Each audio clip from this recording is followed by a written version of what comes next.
தாய் தந்தையின் பாசத்தை அருமையாக சொல்லும் கதை. ஒவ்வொரு மகனும் மகளும் அவசியம் பாருங்கள். ஒரு சிறுவன் தினமும் வந்து ஒரு மரத்தில் ஏறி உட்கார்ந்து கொண்டு ஆடிப்பாடி விளையாடிவிட்டு போவான். அவனை பார்த்தாலே அந்த மரத்துக்கு ஆனந்தம் பொங்கும். திடீரென்று ஒரு நாள் அந்த சிறுவன் வரவில்லை. மரமும் அவனை எதிர்பார்த்து காத்திருந்தது. சில நாள் கழித்து அந்த சிறுவன் வந்தான். அந்த மரம் சந்தோஷத்துடன் அவனை பார்த்து, "ஏன் இவ்வளவு நாள் வரவில்லை? உனக்கு என்ன பிரச்சனை?" என்று கேட்டது. "என் நண்பர்கள் எல்லோரும் அழகழகாய் பொம்மைகள் வைத்திருக்கிறார்கள். ஆனால் என்னிடம் மட்டும் ஒன்றுமில்லை" என்றான். "கவலைப்படாதே, இந்த மரத்தில் உள்ள பழங்களை எடுத்துச் சென்று கடையில் விற்று பொம்மை வாங்கிக்கொள். என்னை பார்க்க அடிக்கடி வந்து கொண்டிரு" என்றது. அவனும் மகிழ்ச்சியுடன் பழங்களை பறித்து சென்றான். மறுபடியும் அவன் வரவே இல்லை. மரம் அவனுக்காக ஏங்கியது. பல வருடம் கழித்து ஒரு நாள் வந்தான். அவன் முகத்தில் கவலை தெரிந்தது. இப்போது அவன் வளர்ந்திருந்தான். அவனை பார்த்ததும் மரத்துக்கு ஏக சந்தோஷம். "வா, என்னிடம் வந்து விளையாடு. இந்த கிளையில் ஏறி அமர்ந்து பாட்டு பாடு" என்றது. அதற்கு அவன், "இல்லை, இப்போது வயதாகிவிட்டது. எனக்கு மனைவி குழந்தைகள் உள்ளனர். ஆனால் நாங்கள் வசிக்க சொந்தமாக நல்ல வீடு இல்லை. வீடு வாங்க என்னிடம் பணமில்லை." மரம் உடனே சொன்னது, "பரவாயில்லை, உனக்கு கொடுக்க என்னிடம் பணம் காசில்லை. அதற்கு பதில் என்னுடைய கிளைகளை வெட்டி எடுத்துச் செல். அதில் ஒரு வீடு கட்டிக்கொள்" என்றது.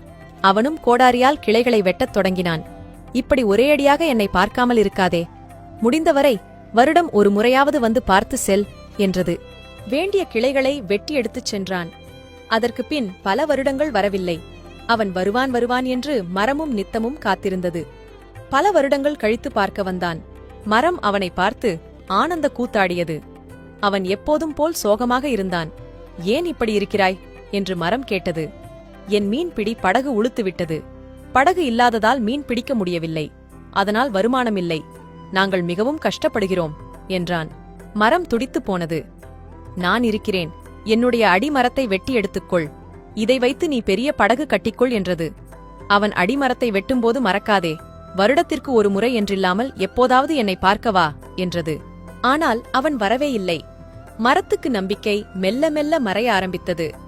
அப்போது அவன் வந்தான். தலையெல்லாம் நரைத்து கூன் விழுந்து மிகவும் வயதான தோற்றத்துடன் அவன் இருந்தான். அவனை பார்த்து மரத்துக்கு அழுகையே வந்துவிட்டது. "இப்போது உனக்கு கொடுக்க என்னிடம் பழங்கள் இல்லை, கிளைகள் இல்லை, அடிமரமும் இல்லை. உனக்கு கொடுக்க என்னிடம் ஒன்றுமே இல்லையே" என வருந்தியது.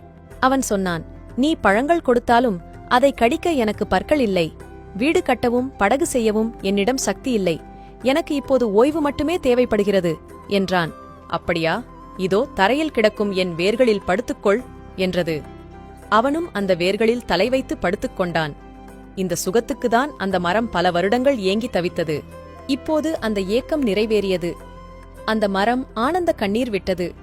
இது மரத்தின் கதையல்ல, நம் பெற்றோர்களின் கதை.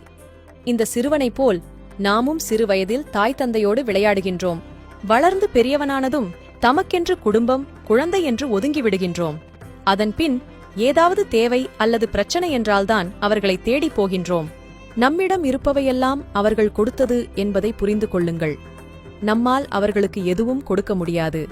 நம்முடைய பாசம், அன்பு, அனுசரணையான வார்த்தைகளைத் தவிர அவர்கள் விரும்புவதும் அதைதான்.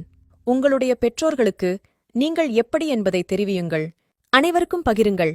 இதுபோல பயனுள்ள பதிவுகளுக்கு ஜே ஹெல்த் பக்கத்தை ஃபாலோ செய்யுங்கள். நன்றி.